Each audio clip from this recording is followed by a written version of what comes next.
nitwa Muhanzi bya Yes International Star, abangiye kubahinyurizaho indirimbo yitwa Iterambere tumaze kugeraho iwacu mu Rwanda. Murakoze.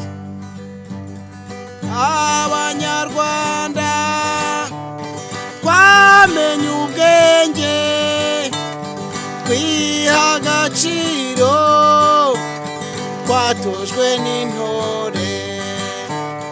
Hariho umugabo uyobora abantu be, akababwira bimwe, akabatoza bimwe, akabambika bimwe, n'intwari ibereye u Rwanda. Ati ikiruta byose tumaze kugeraho, kungurana inama twirinda badusenya.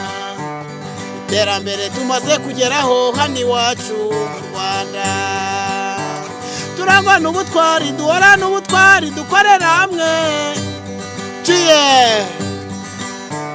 Ingabo z'u Rwanda zaraje ziduha umutekano.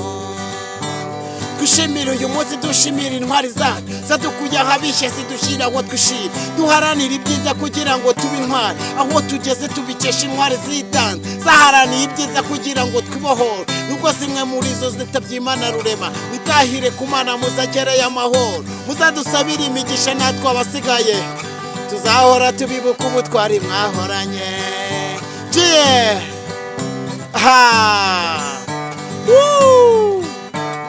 Iterambere tumaze kugeraho hano iwacu mu Rwanda.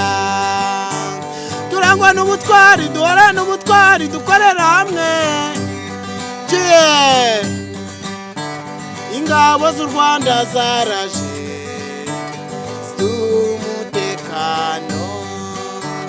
Dushimira intwari z'u Rwanda zitanga buri munsi, zitugeza kuri byinshi biterambere ni ryose. Twese nk'abanyarwanda twishime tuziha amashyi. Intwari aho iva ikagera irangwa n'urukundo. Umugabo w'intwari ntahemuka nahinduka ahora ari intwari. Banyita umuhanzi, nitwa bya Yes International Star, natorejwe mu gicumbi cy'umuco w'u Rwanda. Bantu b'Inyanza